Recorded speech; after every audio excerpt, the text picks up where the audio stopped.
First of all, for those of you who don't know me, my name is Wilhelmina Bryant.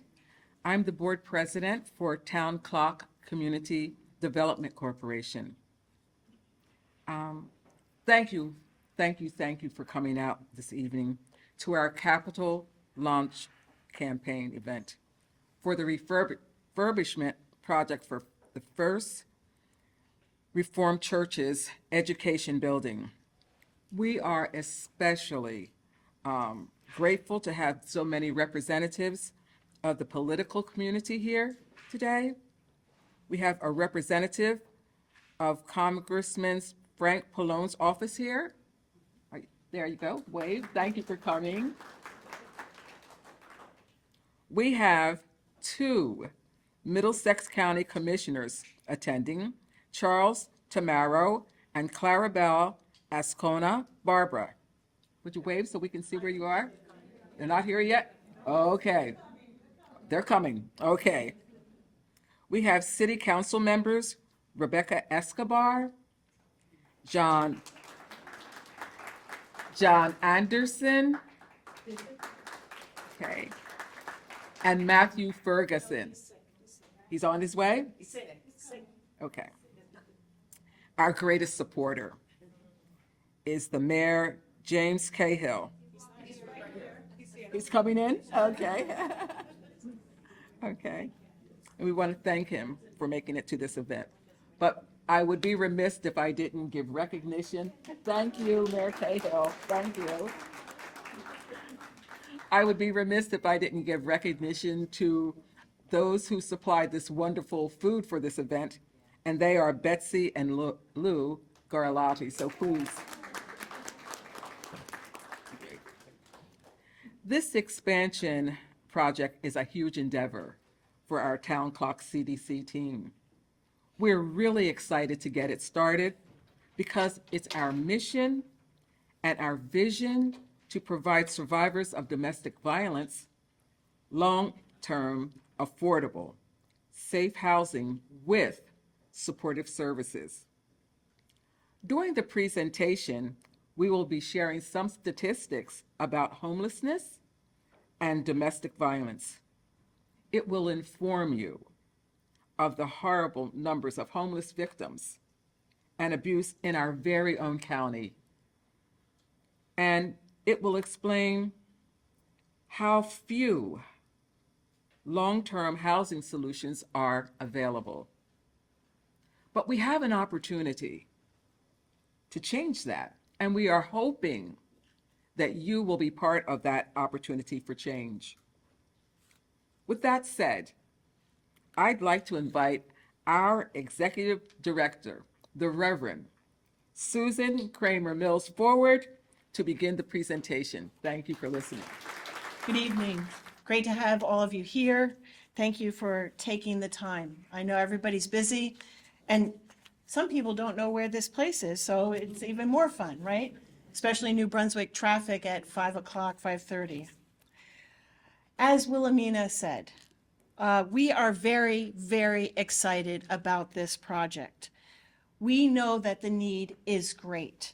So let's get started. Since Town Clock CDC opened its doors to their first project, that was in 2016, Dina's Dwellings, we have learned about the tremendous lack of affordable and programmatic housing for survivors of domestic violence.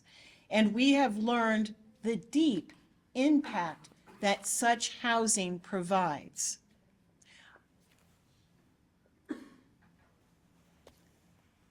I really like this quote.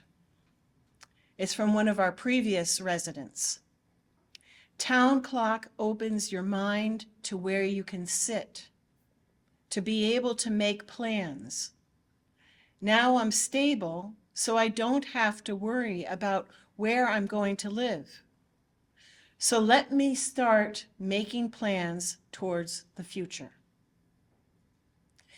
That is a very powerful synopsis of exactly the impact we want to achieve with our housing program, giving a survivor time where she can sit, heal, and then move on from that position to where she can do something else with her life, start anew.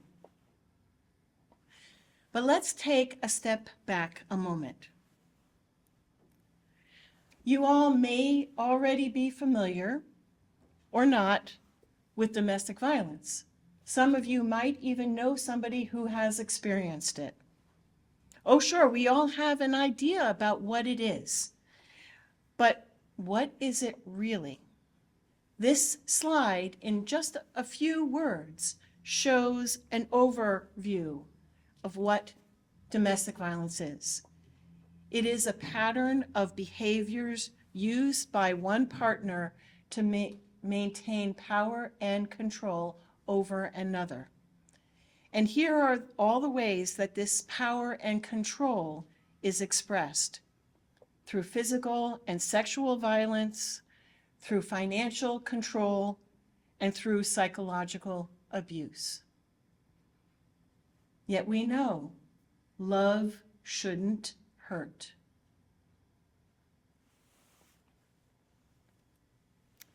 Now, this slide has a lot going on. I know. But I think the main message is clear. Who suffers the most? Simply put, poor women do. Why? Because they lack the safety nets, family and friends. They don't have resources to leave. Sometimes they don't even have the education or knowledge about what social systems are out there that can help them. They don't know how to call a hotline, that a hotline even exists. If you asked all of our residents, most of them didn't know that before they came to us.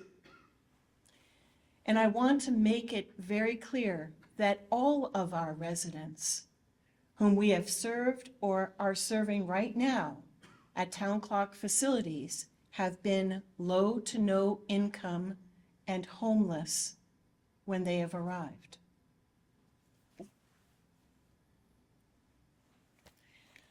This slide also has a lot of information. What happens when a survivor enters shelter? What is she hoping for? The two top desires are finding safety and finding affordable housing. That's sort of pretty basic, right? Finding safety and finding housing. Each one of us, if we were asked that, we would be wanting that too. It's nothing that is out of this world. But the stressful part of this, though, is how long it takes to find safe and affordable housing. Shelter stays are usually only 60 to 90 days. What happens after that can be devastating.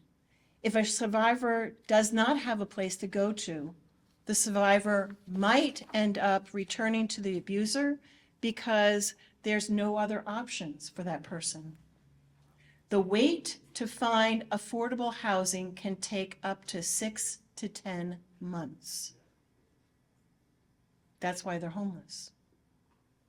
I know that our county, Middlesex County, valiantly tries to get people into another shelter or transitional housing program, but usually these are filled and there is a waiting list. It can take time. And so, this next number, the top number of this slide, is very disturbing. 57% of homeless women in the United States cite domestic violence as the root cause of their homelessness.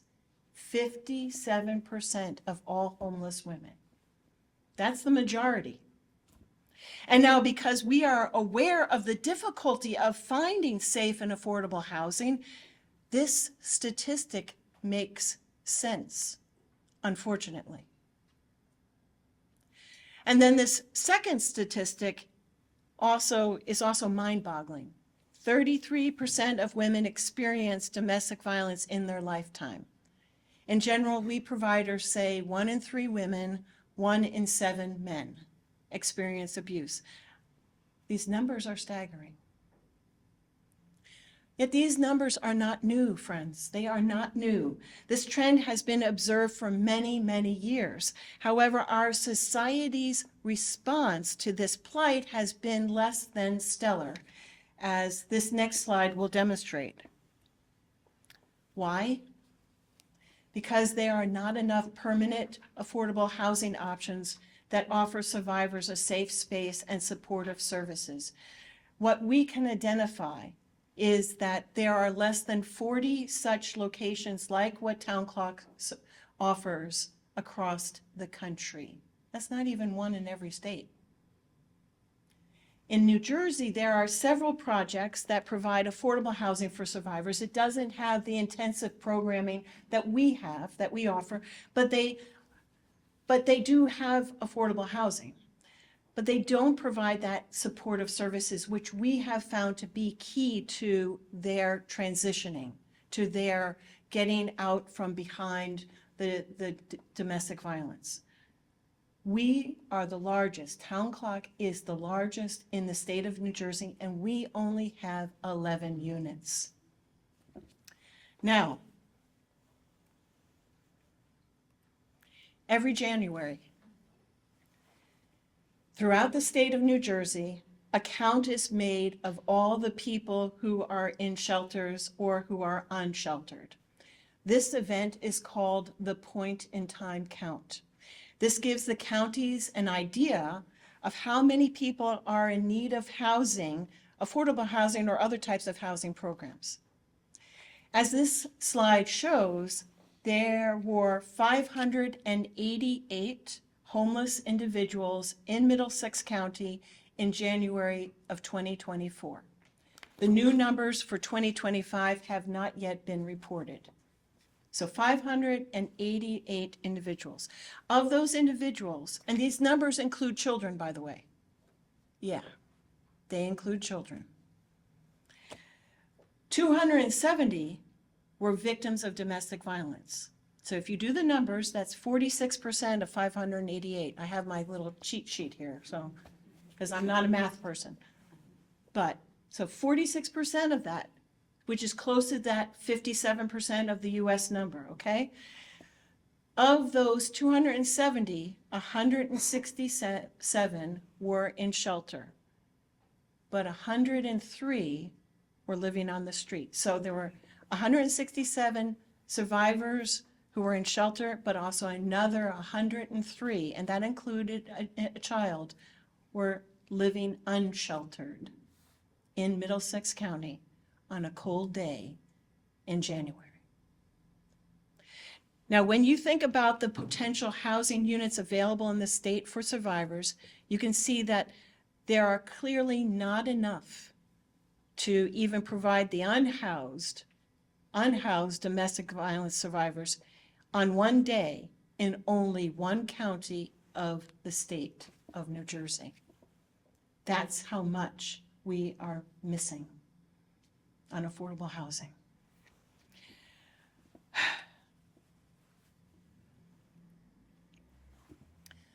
Town Clock CDC wants to help to change this. This is our mission. Right now, we have 11 permanent supportive affordable housing units at Dina's Dwellings and the Barbara Littman House. And with this next project, our expansion project, the Education Building, we will be adding 7 more. Only 7, but at least there are 7 more. 5 studios and 2 two-bedroom units. There will also be a large workshop community center space available for us to do workshops in. A nutrition and teaching kitchen will be renovated, and a larger food and clothing pantry in the basement, because our population with the 7 new units will expand by about 12 more people.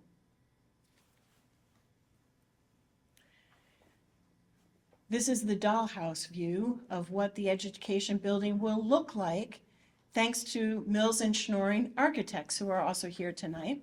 So, Town Clock CDC has completed the first phase of this project, with a concept design and the overall analysis of the scope of the renovations needed. We expect that the cost of construction will be about $7 million. This slide shows the second floor layout of 6 of the 7 apartments and includes a laundry room. And I'm sure you can also look it in your booklet. And here we show the square footage of the various apartments. Each will have their own private bathroom and a kitchen area. The larger apartments will also have a small living space. So this is how you can help us to create this critically needed programmatic housing. And with that, I'm going to let our development chairperson, Ms. Michelle Foster, take the podium.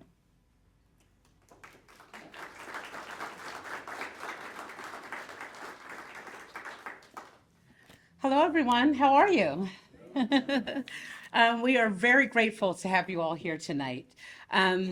I tell people all the time I grew up a Baptist, so I'm going to tell you now, this is the part of the program that everybody can take part in, all right? So today, here you will see what we call our giving tree. The leaves of the tree have various sizes and various colors, and they're based on the opportunities that you have to give. We try to make it so that everyone has an opportunity to participate in giving to Town Clock. So our small leaf is you can give in the amount of $100 to $500, and you'll see in the middle of the tree there. The medium leaf you can give from $501 to $1,000. The large leaf is for donations from $1,001 to $2,500, and the extra large leaf is from $2,501 to $5,000. And you see those large on the top. Now the tree trunk, which has 2 opportunities to give, it's broad. The opportunities are at $15,000 each. And then the branches, which branch off of the trunk, are 2 opportunities at $10,000 each. And finally, below the tree are foundational stones. We all know that our foundation is on a strong stone, and they're at $7,500 each. Now, you can imagine some of these numbers might sound big, but you can imagine that your companies that you work for, organizations that you're involved in, and also families might want to come together and contribute to put together these different gifts. Now, our next slide that you're going to see will be, and this is all in your book. The next slide is going to be our naming opportunities. So these naming opportunities are they're more substantial. They run the gamut from naming our laundry room to our food and clothing pantry to individual apartments. You can name an individual apartment to an entire housing section and even the entire building. So the building is $250,000. That's $250,000. The community and workshop space in the theater will be 75, along with the training and community kitchen. This is important because a lot of women don't have, when you leave, you might not have cooking skills, and this kitchen is going to be very important in building up skills, and not only the women, and then they'll be able to pass that on to their children if they have children. The different studio apartments, the naming are at $25,000. The 2-bedroom apartments are at $40,000. And the pantry for clothing and food is $25,000. And I called Susan today. I had someone pass away that was very close to them. And suddenly, unexpectedly, they had clothes, they had containers and closets full of clothes with tags still on them. And they called and said, could the women at Town Clock use them? I said, definitely. However, we need space. So this is going to help contribute to having that space for our women and residents. It's a great opportunity to leave a legacy for yourself, for a loved one, or even a sorority. We have some sororities that are represented here tonight, so you could get your groups together, and they may want to donate and have it in the name of your sorority or fraternity. We're not leaving you out then. Okay. So we have some frequently asked questions about some of our major gifts. And please know that we understand that your organization might not have the ability to pay tonight. However, we will be willing to work out a payment plan for you over time. So if I'm interested in committing a naming gift, what is the timeline? So Town Clock, we will accept naming gifts that can be pledged over a 3-year period. Other arrangements can be negotiated to donate to suited to the donor. We know that some groups may only get staunches of money, annually. So when you get that, you may be able to you have your budget and put that into your budget to do it over 3 years. Or we will do it on a case-by-case basis. Would my association or group, how would they make a major gift? So associations or groups can pledge a major gift and fulfill it with monthly payments if you prefer to do that. Also, how soon will my pledge need to be fulfilled? We hope that pledges are satisfied by the ribbon cutting that we're planning to have on the education building project, which is planned for June of 2028. All right, so we're going to speak that out into existence, okay? But we will, like we said, we will work with you if you are willing to make a large donation like that. Also, the same is true for any group. So I just want to take a moment to thank everybody for your attention today. We really appreciate that you took your time. We all live busy lives, but the fact that you took your time to come out and spend it with us, we hope that it was time well spent. This is if you would like to get in touch with us. You can always arrange for a presentation for your groups, for your churches, for your companies, and we'll talk about Town Clock CDC's mission and work. You can schedule a tour of our facilities, and we can get you in contact with Susan Kramer Mills, our executive director, and for all of the above. And just another quote from one of our residents: Town Clock has given me the courage to move on, given me financial help by making a better living, environment for me and my child, and has empowered me to be a better woman. So if that doesn't move you, I don't know what does. It's just to have someone come from an environment that they didn't know themselves and care about themselves, and to become a fulfilled woman and be able to give to themselves, to their child, and back to society. You will play a huge role in that. So we thank you. Also, there are several development committee folks here tonight. If you could just stand so that people can see who you are. And we'll be walking around, all right? And feel free to see any of us. Get out, Wilhelmina. So I am going to turn the mic back over to Susan, all right? And thank you all, and God bless. Thank you.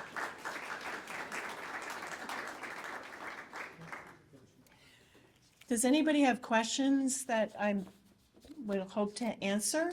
Yes, Christine. Dina's Dwelling, where did the name come from? Dina's Dwellings. It actually came from a woman who was born in 1725, and she was born in Holland and met her husband, who was John Frelinghuysen, and he married her and brought her back to these colonies, because that was way before we became the United States of America. And she was married to him for a couple of years, and he died at a church meeting. He was a pastor, and she had 2 little kids, so she had to decide whether to stay here in this foreign country that was occupied by the British or return back to Holland. She had bought her portage for the boat, but when a young upstart seminarian student proposed to her. He was 10 or 11 years younger than she. And she at first turned him down, but she missed the boat going back to Holland because of a nor'easter. She saw that as an act of God, and so she turned around and said yes. And the rest is sort of history. Dina Van Berk became very well-known in her church congregation, which happened to be First Reformed Church in New Brunswick. And she and her husband then was John Rutson Hardenberg, and anybody who graduated from Rutgers would know Frelinghuysen and Hardenberg. Yes, he was the first president of Queens College, which started Rutgers. But she was right behind him, supporting him the whole way.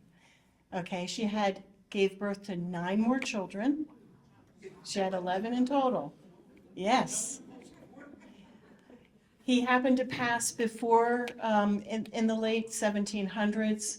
She died in 1807, but they were both buried in the churchyard of First Reformed Church. And so we felt that she was quite a remarkable human being, and she was a very prayerful person, and she actually every Sunday led prayer groups after they had already spent 2 hours in worship. People went to her prayer groups.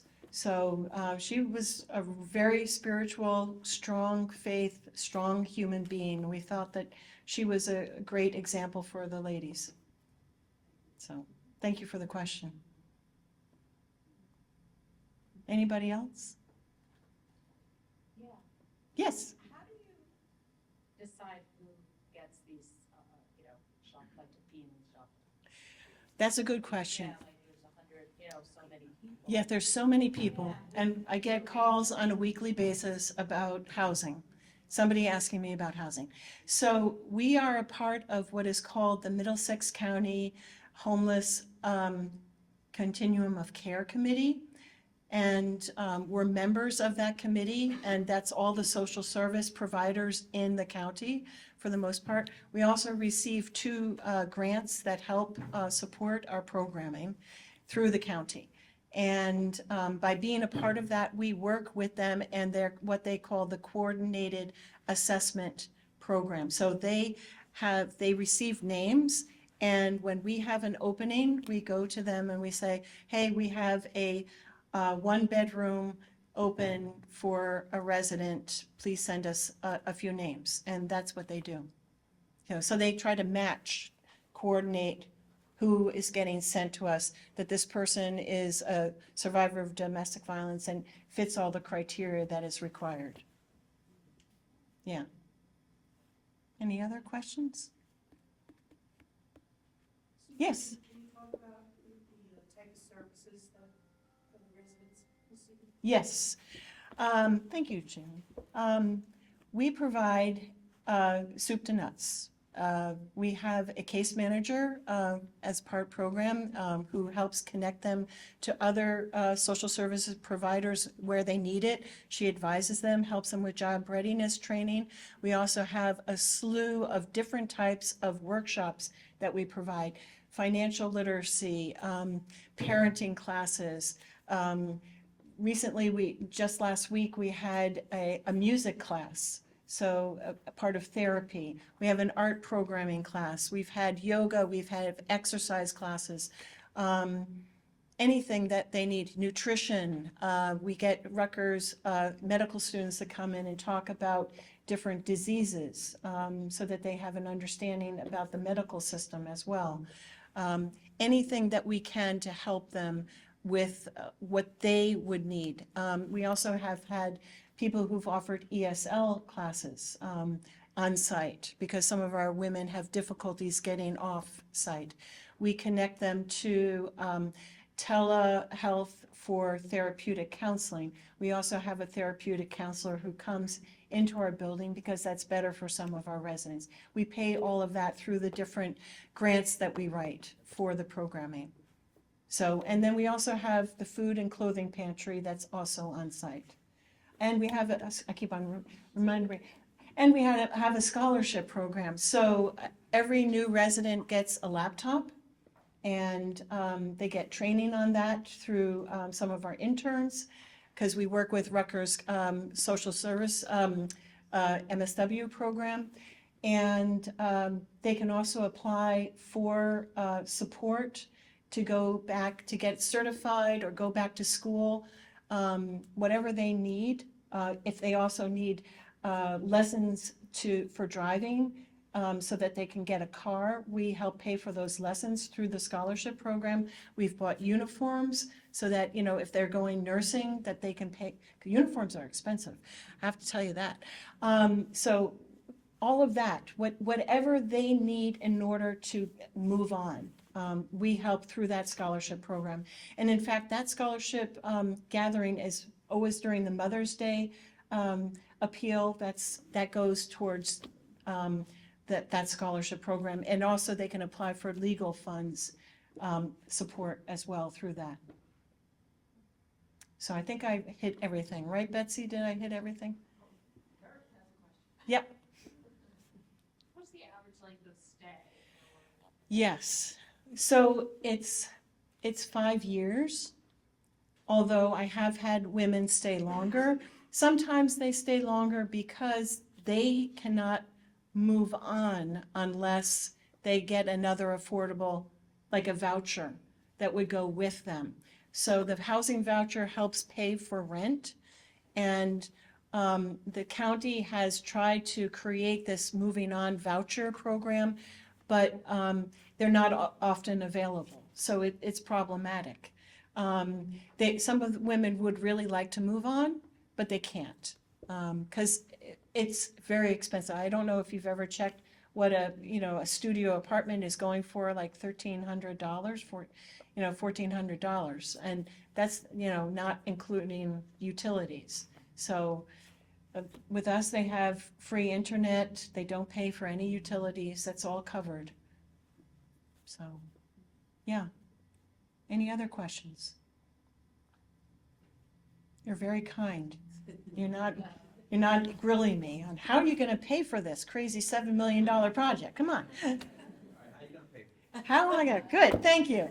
Well, you see, Betsy and I write all of our grants. So Betsy and I have already written it was a very strict, how would you say, a very, no, not expensive. Extensive. Yeah, extensive. Grant with a national HUD grant that came out for the first time last year. They've never had this program before. We're hoping that it will be maintained. We've applied for $4 million, and we're hoping to hear back in September whether we've won it or not. But it's going to be very competitive, of course, because we're competing with hundreds of other applicants, and they're only awarding 25. That being said, there is a lot of money out there to develop affordable housing in the state of New Jersey. Thank you. I mean, that's a grace. So there is the National Housing Trust Fund. There is the Housing First Capital Fund. We can also go with New Jersey Housing Mortgage and Finance Agency. There's also Home HUD funding, and the list goes on. So Betsy and I are going to be busy. So that's how we're going to try to fund it. Besides what we're hoping to raise through private and corporate donations. Our first phase we've already completed with the design phase. The second phase is the pre-development costs. So what do we need to do before we can get to construction? So we have to go to the planning board, we have to go to the zoning board, we have to get designs, more in-depth designs than what we have right now. And some things have changed a little bit in our design. And so how do we also have to go to the State Historic Preservation Office because the building is, of course, historic. So we have a lot of steps in the next 2 years to get through. And that's why we need a good chunk of money right now in order to get us to that construction phase. So, thank you, Ben. Anybody else? Well, you can always talk to me or talk to any one of the other individuals on the development team. Raise your hands again if you would, so that people know. Ask us questions, and please help us. Thank you. Thank you.